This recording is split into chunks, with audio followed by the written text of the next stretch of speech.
Hi, this is a report about the mechanism of railway tracks for Railway Track Engineering course. On the list are our group members. I'm Liu Yiquan and I'm going to make a brief introduction of track systems. So let's get started. First, let's take a look at the picture. Imagine there's a train passes through the track. The weight and the vibration of train will deliver to the rails, and from rail to the sleepers, from sleeper to the ballast, and from ballast to the foundation. So the impaction and vibration of the train will eventually spread evenly to the ground. A very key component here is the ballast.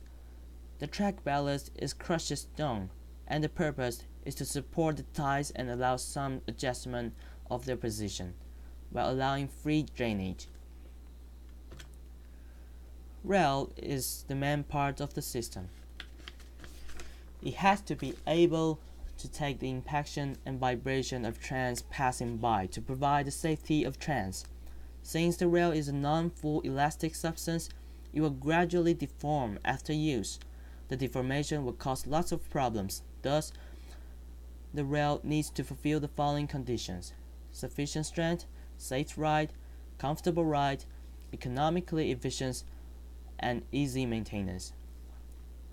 The compositions of the rail will also affect the smoothness and the strength. 5 main elements are used to make the rail, and the proportion of each element will have different influence on the rail. High carbon contents will ensure better tensile strength, wear resistance, and hardness, but too much of the carbon will make the rail lose its ductility. Manganese makes carbon to spread thoroughly in the rail during the rail producing procedures, and thus improve the strength and the wear resistance. Silicon can remove the bubble in the rail, so that the rail has higher density and thus to provide relatively stronger strength and hardness. Phosphorus and sulfurs are harmful substances left from the rail producing process. Continuous welded rails are being promoted first in Japan to cut noise, vibration, and maintenance cost. Rails can welded end to end using flash butt, thermite, gas pressure, and enclosed arc. The gas pressure process is less efficient than the flash butt process, but is widely used for both factory and trackside welding because the equipment is easily portable and the quality of joint is nearly as good as that of the flash button process. The advantage for using continuous welded rails are reduced vibration and abrasion, reduce noise, reduce driving resistance by 5%, reduce the sinking of subgrade, and reduce maintenance cost. The sleepers binding the rails were originally made of stone and timber. Concrete, steel, rubber, and compound material sleepers were introduced later on in early 1950s. Are used on most trunk lines today because of their longer service life and greater track stability. Stone block is the type of sleeper used on the first true railway.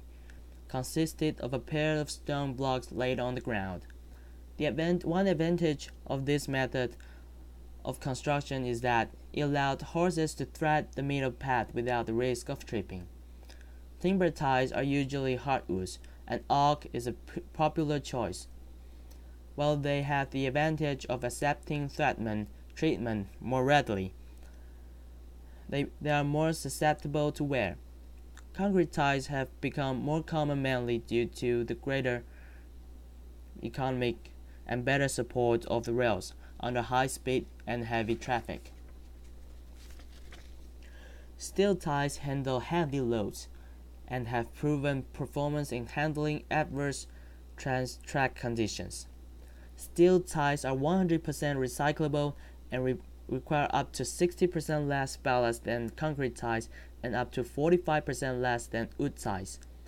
In more recent times, a number of companies are selling composite railroad ties manufactured from recycled plastic and recycled rubber.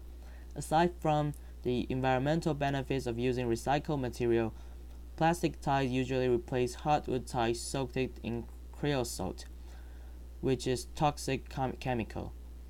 Plastic and rubber composite ties are used in other rail applications such as underground mining operations. Leather sleepers are another ongoing development. They consist of 12-meter-long pre-stressed longitudinal concrete members surrounded by lateral steel tubes like a ladder. The rails are supported continuously on the concrete members, which distribute the load lengthwise, reducing the need of ballast maintenance. There are several methods used to fasten rail to sleepers. The worldwide standard type of rail used today is flat-bottom rail, which has a flat base and can stand upright without support. A flat-bottom rail has a cross-section like an upside-down T, and is usually held to the sleeper with a tight plate, a metal plate attached to the sleeper. Rails lie somewhat freely in tight plates, and sliding movement of the rail through the plate is possible, leading the misaligned and unevenly ties. To prevent this, anchors may be placed transversely under the rail at each side of the tie to prevent slippage of the rail and the tie relative to each other. A spike is a large nail with an offset head that is used to secure rails and base plates to ties in the track. Spikes are driven into sleepers by either hammering them with a spiker hammer or in an automatic fashion with a spiker. Spikes are cheaper and simpler to install than other methods, but can loosen if ties rot. Chairs are seen in traditional British practice, where iron chairs were screwed to the sleepers and keys were then driven in between chair and rail to hold it in place. A variety of cleves are used to fasten the rail to the underlying base plate. One common one is the padlock cleep, which is named after its maker. Each padlock cleep can stand a force of about 2 tons on the foot of the rail. Sleeperless track is a new idea in recent years, when methods have been developed to put tracks on concrete without using conventional sleepers on or track ballast. Slab track, also known as a ballast-leg track, is a modern form of track construction which has been successfully and widely used in high-speed lines and light rails around the world. It can stand faster and heavier load.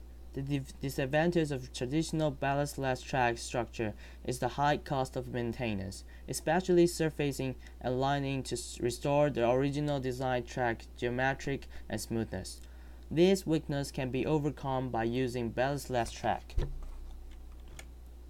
The benefits of slab track are low maintenance requirements and cost, higher speed operation, reduced noise and vibration, shallow construction depth, and long design life.